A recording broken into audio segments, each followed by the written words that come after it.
We're back. I'm now recording. So welcome to everybody that's just joining us because I forgot to hit record at the very beginning. So you've missed the introductions, but we have the fabulous Viv and we have the fabulous Sue here today. We're only about 6 minutes into it when I realized I didn't hit record. I'm such a plonker. Anyway, We'll something forgive was you. Jeanette, you were supposed to remind me. Anyway, just we were talking about Sue's books and the selections of flowers. And I will be emailing out the replay that starts now tomorrow. So, and I will put in the links to Sue's books and anything else that we're talking about here this evening. But Sue, for florists now, because you've also done like lots of different parts of the industry and worked in lots of different areas of the industry. For florists now that are just coming out of training or maybe a year or two into training, what are the big challenges that you see there and what supports are there in place for those? Like, so obviously your books are a huge support, but what else do you see? Like, what do you recommend florists to be doing? I always recommend that florists should get out and about and keep their finger on the pulse of what's happening in floristry. It's too easy to get really involved in your own sort of shop or studio, wherever you are, and sort of forget there's the wider world out there, and then you can find out what's happening, what people are saying, and like, for instance, like Viv was saying about sustainability, and that is a huge topic at the moment. Like, for instance, at Chelsea Flower Show, they don't allow any floral foam. It's got to work without it. And the big debate is about using it or not using it. And if you need to get different points of view and follow different people on Instagram or say Facebook, and go to trade shows, go to floristry competitions, go to garden shows, and just find out what's going on. And then you get support, and also like joining like the Floristry Geek, which I think is the best Facebook floristry group going. Yeah, For without a doubt. Yeah, support. Yeah, there is, because you're very fair, and that's the thing. And yeah. I still love floristry and flowers as much as I did now, as much as I did 30 years ago. And I think there's so much positivity out there. I think if you can, especially if you're working on your own, if you can connect with other people in any way, I think that's really helpful. Yeah, like your network, I think, is so important. It really is. And I know both of you actually write for the Floristry Trade Club, which is an absolutely amazing backup resource. Like when you go into their website, you could be in there for days looking at stuff because there is so much information there. Like if you're hiring staff, there's HR information. If you're get into trouble, there's legal help there, there's legal advice, like and then there's the day-to-day, everyday advice. So what do you like? You write for the trade club. What would be your main focus for the Florist Trade Club when you're writing? My main focus is the flower foliage and houseplant side of things, and covering shows. So, for instance, I've just done 3 days at Chelsea, and we've obviously put bits and pieces out on social media, but the main topics about the competition work and all the sort of the majority of the photography will be on the trade club, and you can have a look at Okay, right. So there. so that's what you're writing for now at the moment. You Yeah, said you've at the all this to write moment. for. That's what you're doing now Yeah, so I'm is writing up the forestry competitions, I'm writing up the installations, and then we had farewell flowers at Chelsea, the first time we've ever had funeral flowers at Chelsea. So that will be another article about that. And then I mentioned I'm going to Bloom next week, so I shall be reporting on the floristry there as well. So amazing. That's absolutely amazing. And this is why being part of these organizations, it keeps you up to date. it Not does. all of us can fly over to Chelsea or fly to Holland and go to trade shows. And this is where when you join the likes of the Floristry Trade Club and any other organizations like that, that you're brought in and up to date of what is going on. Viv, you also write for the Floristry Trade Club. I do. What sort of where's your focus there? So my focus is on like the business of floristry, and sometimes Yes. it's more a light-hearted article, and sometimes it can be things about NPS certification or, you know, ripeness or grades to buy, that kind of thing. So I Which have is quite a vital broad remit. information. It's Yeah. so important to know this. And it's often not taught. Yeah. No, you're right. It isn't. You Yeah. know, and yet we all have to go out and buy flowers as florists, particularly now when more and more of us are working from studios or, you know, in a shop, but maybe not with a lot of staff and things like that. Yeah. If you can't buy well, that's a really big hole to pour your money into. Yeah. And I honestly do think, and we say that the profit is in the buying, isn't it? It is, yeah. So again, the question to you, Viv, then is again talking about new florists, trainee florists, florists that are in the industry a few years. What's your biggest thing that you really feel they need to know? I think, like Sue said, it's having a good network. And that can be following growers that you like and learning about new varieties that are coming out. That can be joining Facebook groups so that you've got other florists that you can connect with and ask those questions. And yes, I know they're not all equal and some of them aren't particularly nice places to be, but you know, they are a really useful resource, which I'd have given my right arm for when I was Yeah. new, and I could have talked to the likes of Sabine Darrell and Sue and you and Deirdre, you and Jeanette, and you know, everybody's there in that group. I mean, Yeah. it's amazing, really. We are so lucky here in this era of Yeah. digitalization is that we do have everything like what we're here tonight. You know, something like this would have meant everyone having to travel to go and talk to you or go and talk to Sue, or you know, it really has just opened up the educational field for Yeah. everybody for to be able to learn so much more.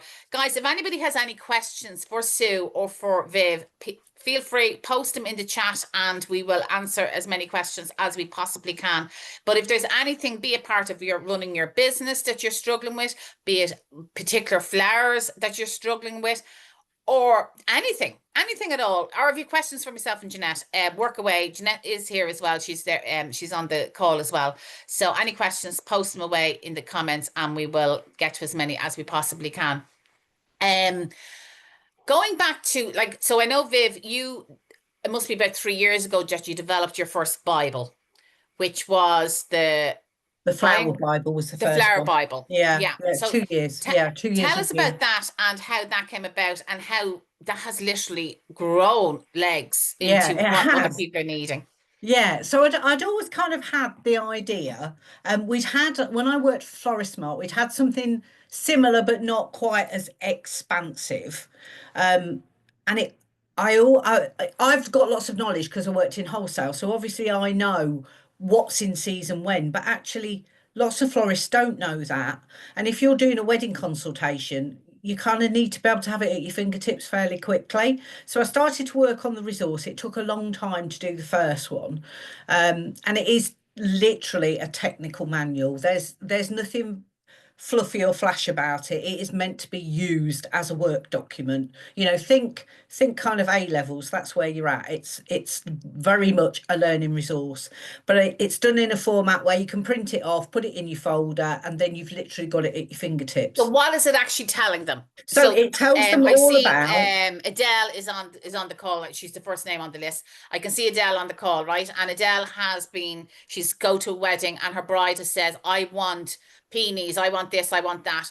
How will that Bible help her?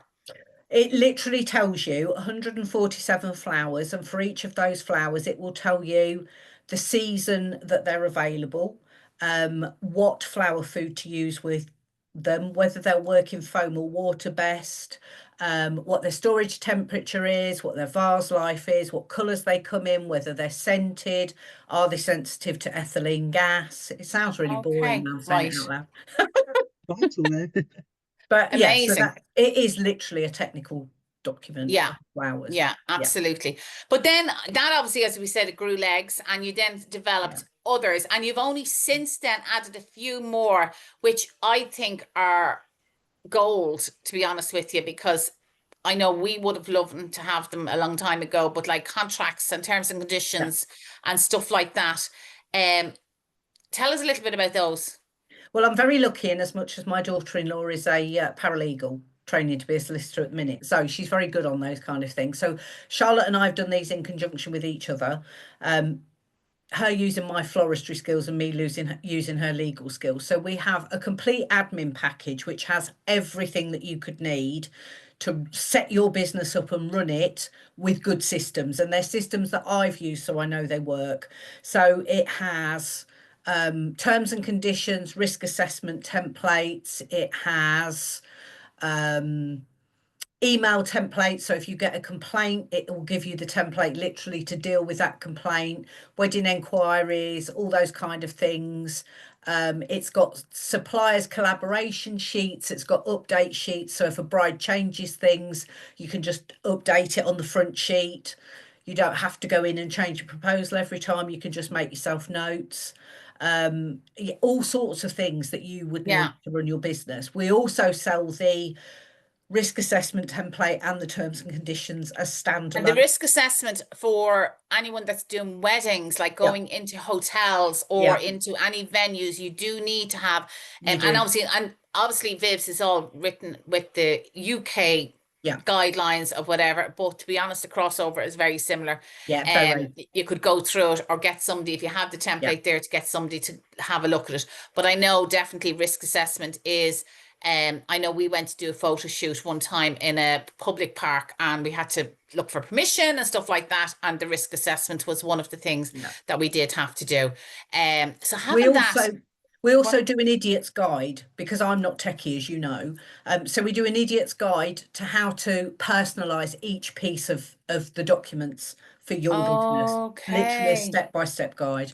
Right. So it's literally, it becomes yours. That's amazing. That's actually, Jeanette, if you can do it, is to put the link to, you have it done? Yeah, she's doing that, so it must be in the comments or in the chat, and that the link to Viv's. Again, as I said, I will post that out. There's a couple of questions coming in. Emma says she seconds what Sue said about the Floristry Geek. Guys, if you're not in the Floristry Geek group, get your ass in there. Now, if you are on this call and you're not a florist, or you're not a florist in training, and you're just here because you just think we all look great, you won't be allowed into the Floristry Geek. Okay, Viv is very strict about who she has in, and she's quite willing to kick people out also. And that's to keep it's been known, but that's just to keep that really positive, uplifting, motivational, supportive ethos within the group. And it really is. And like we would have said, and it's probably in the tutorials about in our module 3 about joining groups, and sit on the fence, keep your mouth shut and say nothing, because you say something and you could be annihilated. That's not the case in Viv's group. No, if you have a question, ask it. Ask the question. And if somebody is being mean to you, well, Viv will come in there, or she has a couple of other admins that will come in and offer that as well. Caroline is saying she's struggling to get customers since she's moved. Any ideas? We put that to Sue. So Caroline, she's struggling to get customers. What should she do?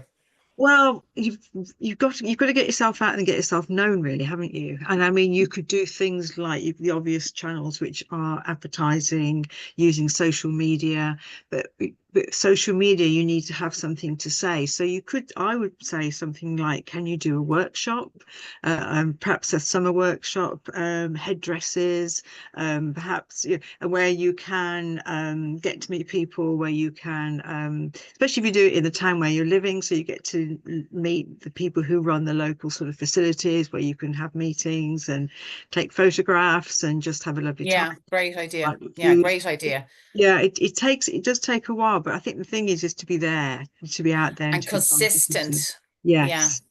What about you, Viv? Have you anything to add to that? I would suggest tapping up your local WI, because they're always looking for demonstrators. What's the WI? What is it? A Women's Institute. Okay, right. So would it be a bit like our ICA here, maybe Irish Country Women's Association, that sort of thing, or the sister sheds, that sort of? I suppose in Ireland we have the sister sheds as well, so maybe something like that.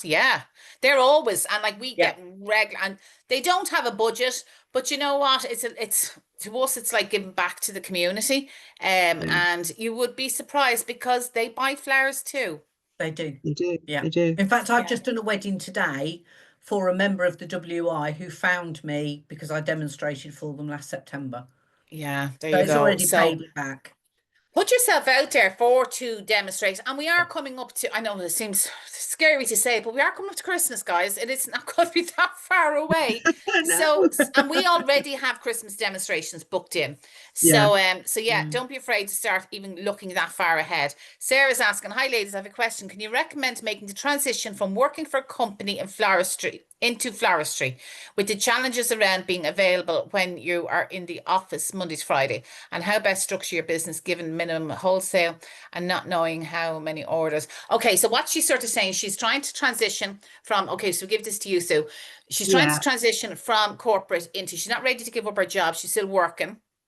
How can she, obviously there's a minimum spend, so she doesn't want to go, and obviously I'm speaking for you, Sarah, I could be wrong, but you don't want to go and spend €300 on flowers that may not sell over the weekend or in the evenings when you are available. So she's looking for advice on how she would do that. And I'd imagine eventually she's looking to go into flowers full time, but financially is not able to at the moment. That's a really tricky one. How do you make the leap basically from your full-time office job to your dream job as a florist? It's very difficult to do if you're working during the day, because if you try to do sort of high street floristry or retail floristry, people want everything delivered. And if you're at work, you obviously can't deliver. So I would be looking at something that you can work on, that you can do at weekends and evenings. And I again would go back to the idea of workshops, of, like Viv said, demonstrations. And if you do workshops, have a number lined up so that you can get the people to sign up for one for the next one. Perhaps do, if there's a farmer's market or some sort of weekend, you'll have to sort of probably be prepared to commit a lot of your weekends to pursuing your passion as a florist, because to actually go from a full-time job to working in floristry, you really need to have built up something beforehand that gives you the confidence to do that. It's difficult. But when I went into floristry, I was at a garden centre and I was working there full time. And I left there and went to be a part-time trainee florist. So I took a drop in pay and a drop in hours. I had all my fingers and toes crossed, but my husband was working, so we weren't sort of, I wasn't sort of depriving us of, bereft of food or anything like that. But it is scary. But from there, I was able to then sort of work up and become full-time and train and become a full-time florist. It is difficult. And I think obviously because there's a minimum spend, my little bit of advice there, Sarah, and this would be my thinking, my marketing head on me saying, I would be going and I would buy the flowers to make up 6 completely different bouquets. And every week you put up a pre-sale of a particular bouquet and say, this is our florist choice this week. I only have 4 of them to sell. Anybody wants to place an order. And when the orders come in, then you can buy your flowers.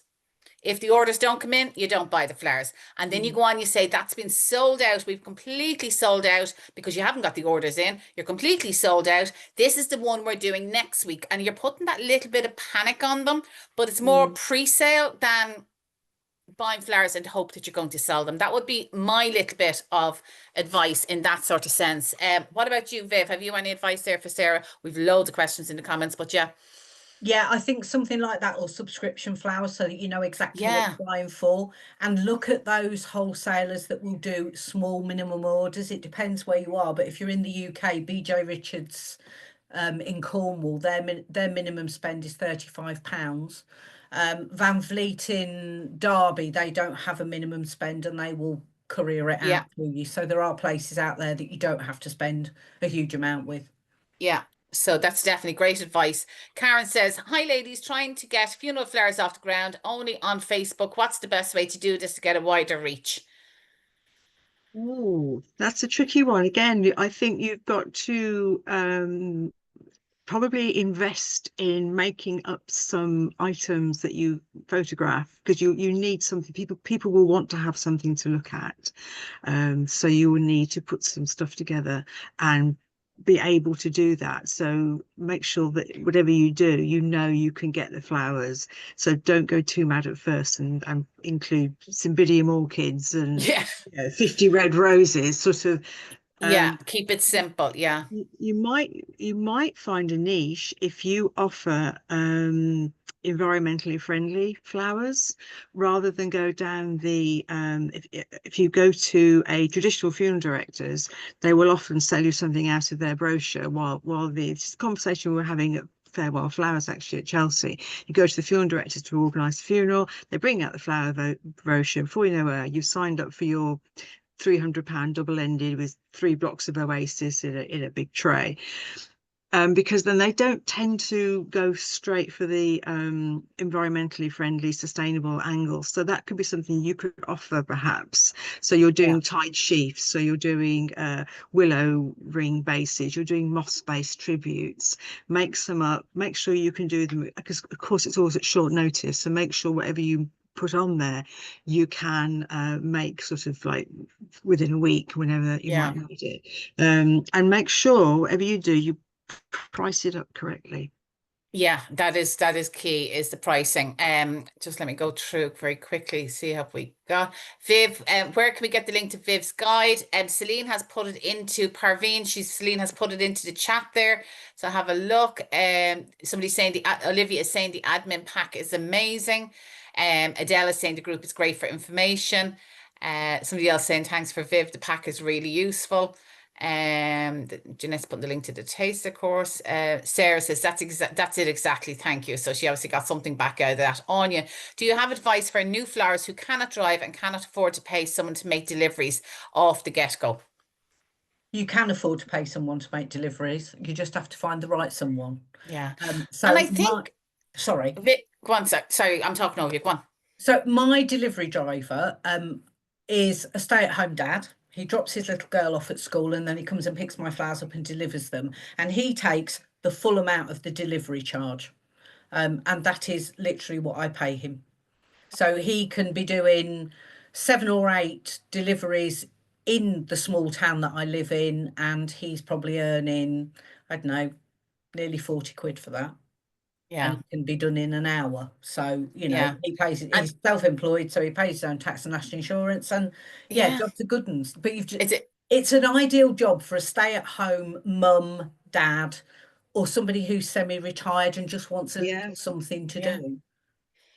Yeah, because I know Brett, he does deliveries for the shops as well, doesn't He he? does. Yes. Yeah, that's my husband, Brett. Yes, he does. He does. Yeah. He's, I suppose you could class him as semi-retired, and he used to be a tree surgeon with his own business, but now he, as well as helping me with market and sell the books, he also is a part-time delivery driver. I think what you need to be aware of as well, again, this is my hat coming on, is everyone expects to pay delivery. If I buy something online and it's €20 and it ends up that I pay €30 at the end of it, I actually don't really question it. I just assume that I have to pay delivery. So I think don't be conscious about that. And obviously you could do the option if they spend €50 or €100 that they can get free delivery, that you can melt it into the bouquet. But I actually think people expect to pay delivery. And so to keep an eye out on you for somebody who's retired or something like that. And it's definitely worth thinking about. Celine, I started by going to my local village shops and asking them to sell the bouquets for them. She gives each shop 20% of what they sell, and I have myself now in 3 different villages. There you go. So who's that Sarah earlier on that asked about, getting going, is the local shops are delighted to help out. Let me have I think being in business, sometimes you do have to put your big girl pants on and just get yourself out there and be brave. Yeah. Go knock on some doors. Yeah, they're giving out to me about talking about Christmas. Let me see. That's a great idea. Excellent. Okay, Julie's saying, hi, I'm starting out doing Sunday market stalls over the summer. It's my first time buying and selling fresh flowers. Do you have any recommendations? And that are reliable market sellers and may not dry, and maybe also dried as well. So Viv, I'd ask that one to you. Yes, I worked on a market stall for 9 years. So this one's right up my street. The thing I will say to you is people don't expect to spend a lot of money on a market. So things like bedding plants this time of the year, garden plants are always a good seller.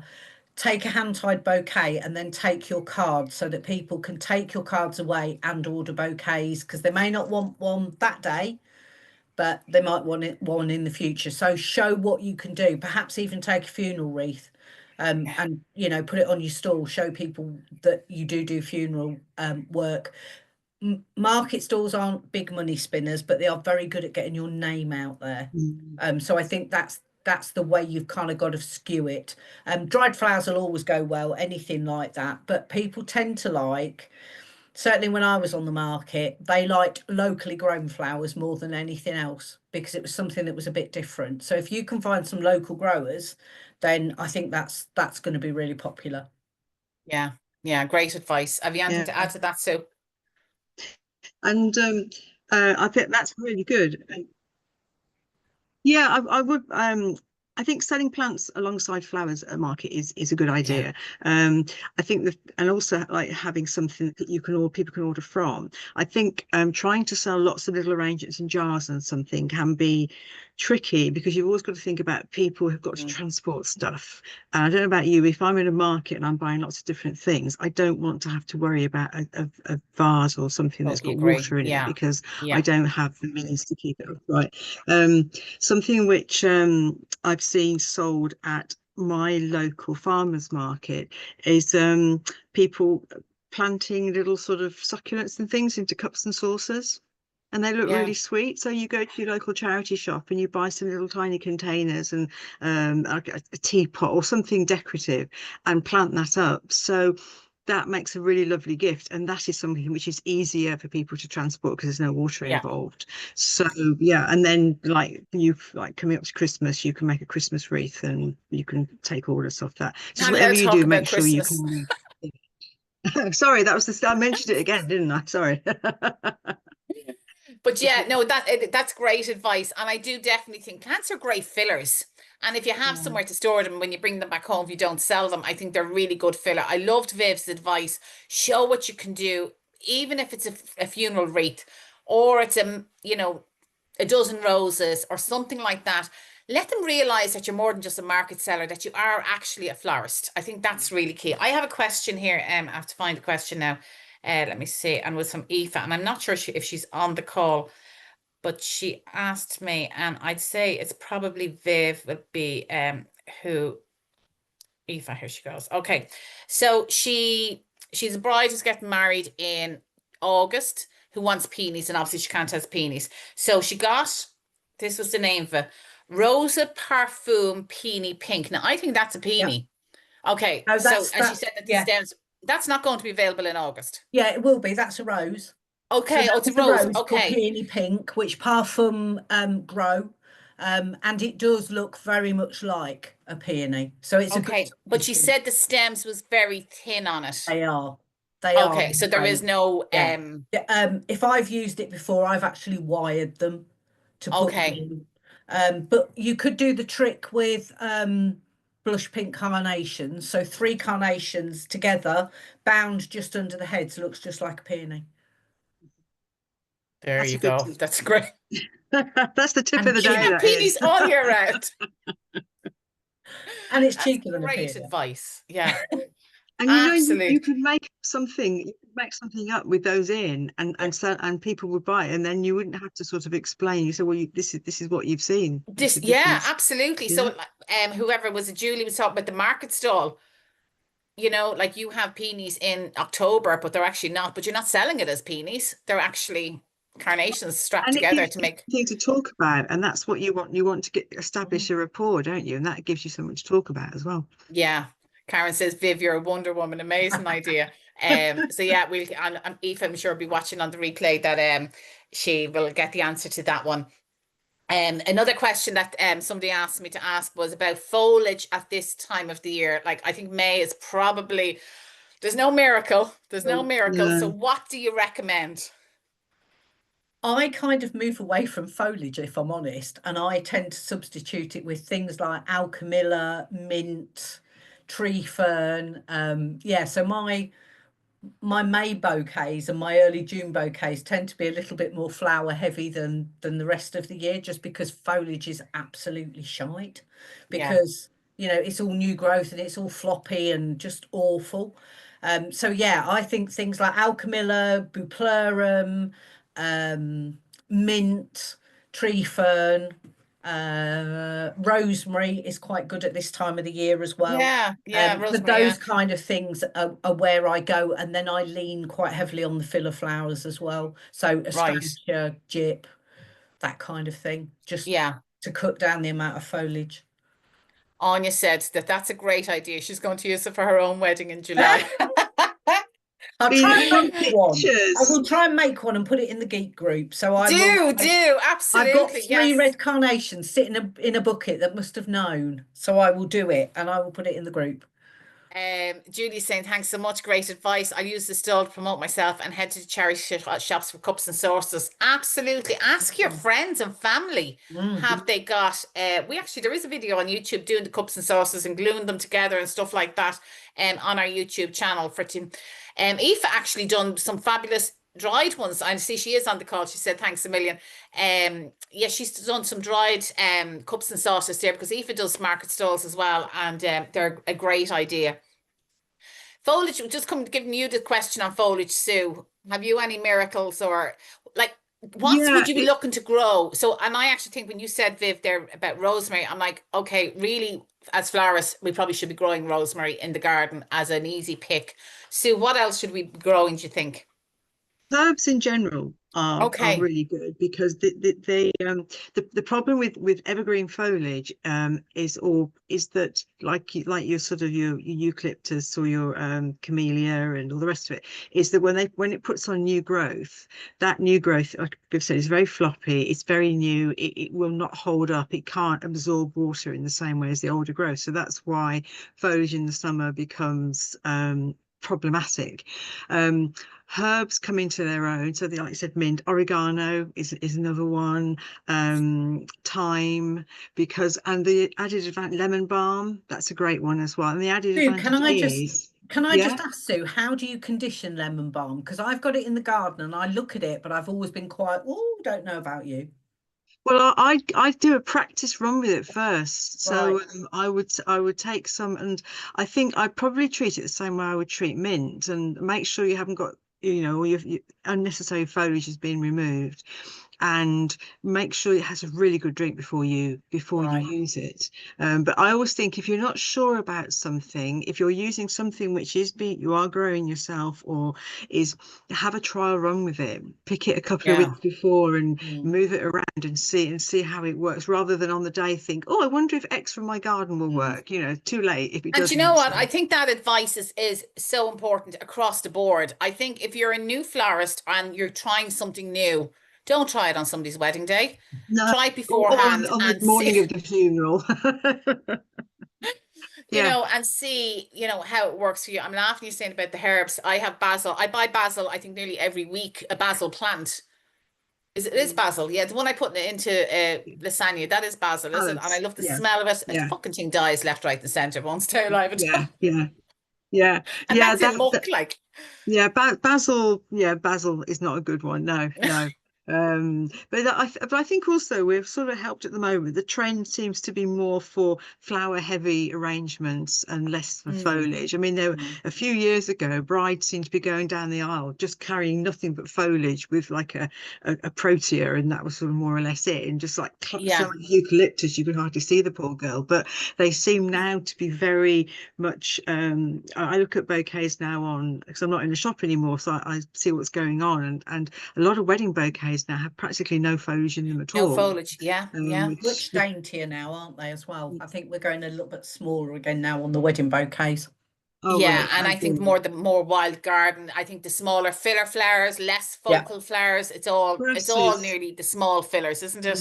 yeah. Yeah, grasses are good as well. You can get Yeah, grasses, penstemon and that sort of thing. That's and that you get nice movement with the grasses as well, don't you? So you do. Yeah. Anya is saying she quite likes using mother's bay leaf shrub. She says it smells amazing and it's yeah, super hardy. yeah, that's another one. Yeah, Yeah. and just That's sometimes you that's might need another to be a bit Bible for you, pruned. Viv. foliages are herbs to use in wedding flowers, Yeah. or to use full stop. When foliage is shite in May and Yeah. June.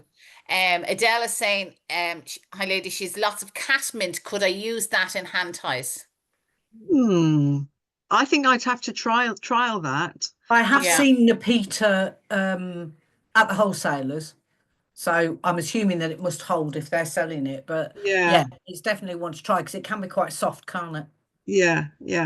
And yeah, I would definitely give that one a go myself before I did anything with it. Because some like I quite often say, like I talk to students and things, there's a reason why some things that you grow in your garden you can't get as a cut flower or foliage, and it's just because they just don't make the crossover. Like somebody on the Yeah. geek the other day was talking about lupins, Yeah. and like you're right, on the very short list of reluctant cut flowers, Yeah, I love lupins. that phrase, Sue. But I yeah, love your reluctant cut because flower they list. just don't. Because when you buy flowers from Holland, all of those flowers have gone through a rigorous treatment. They've all been tried for the longevity, for how they last in certain conditions. That they've not just sort of arrived at the market. They might have gone through years of development, and so that's why they work really well. And that's why sometimes what you cut from your garden just wilts within 20 minutes. Yeah. It just does not want to be a cut flower. Yeah. And that's, I suppose, and again, we're coming back to community. If you are a florist or a trainee, or you're just starting out, if you are in the likes of the geeks or anything like that, having that community there saying, my bride is looking for basil in her bouquet. Can I use it or whatever? And immediately somebody's going to tell you absolutely not. Where the catmint, they're saying maybe to try it out and see. Anya's saying, have you any advice for cosmos flowers? Yeah, buy it as locally as you can. Yeah. Yeah. Again, that they're Because of another travel one. they're quite a good cut flower. Like we said, they're not. Again, that's none of these flowers. If you don't see a lot of them, it's because they're not they're quite as reliable all year round as other flowers. My hint tip with working with flowers that you think might flop slightly, if you'll be a bit worried, is make sure you've got them nicely nestled into your bouquet or your buttonhole or something.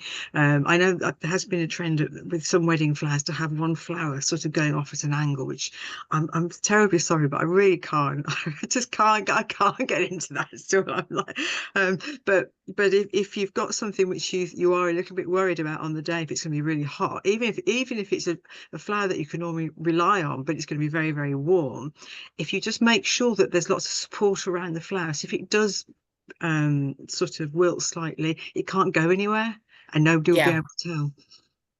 Anya says, I'm growing them myself from seed and was going to stick them in the morning of her wedding. So they can't get any more local than that. No. And they actually are quite a good cut flower. That, I mean, she could pick them a couple of days before and they'd be fine. It's the travelling, I think, with Cosmos that doesn't do it any good. A bit like dahlias, they don't travel very well either. No. So there's some flowers for me Indeed. that I will only use if I can get a local source. Right. Oh, that's really good. Okay, we're going through a heat wave here in Ireland at the moment. I don't know if you know that. It's been absolutely fabulous weather. Good. What is your top tip on the wedding bouquet? Keeping it, I know Jeanette has a great tip on this one, but I'll ask Viv first and then I'll ask Sue first because you're in front of me on the screen. Then I'll ask Viv and then we'll come to Jeanette's one. So keeping the bouquet as fresh as possible when the weather is as hot as it is at the moment. The Well, I wedding mean, bouquet. do you mean like if it's a hand tied one, Yes. like Yeah. transporting it type of thing? Yeah. If you are transporting, I mean, the ideal thing is transport it in water to the bride, but then it's awkward when you get to the bride because you take a bouquet out which is wet and then you've got to put a bow on it, and really you just want to go, ta-da, here are your flowers. So if you're going to leave your bouquet in water to the last minute, you can buy from DIY shops, you can buy this very, very fine plastic which they actually use, decorators use to cover furniture and stuff when they're painting inside houses. It's really, really soft. you can use that to cover the top of your bouquet after you've sprayed it to keep the moisture in. But it's also important to put it underneath the bouquet because the stems will lose moisture. So what I have seen happen is somebody put a hand-tied bouquet into a small cardboard box which was lined with paper. She stood the bouquet on the paper and put some sort of plastic or cellophane on the top, but the paper absorbed the water out of the bottom of the stems. So if you are going to transport, then make sure that you've got something which will stop the water pulling out from the stems underneath as well as over the top of your bouquet. Amazing. Viv, have you any top tips?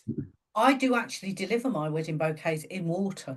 Okay. And I take a flannel with every bouquet, every wedding, for them to dry the stems off. You told me this before. Yes, you did. So I provide them with the flannel to dry the bottom of their stems because I do leave them in water.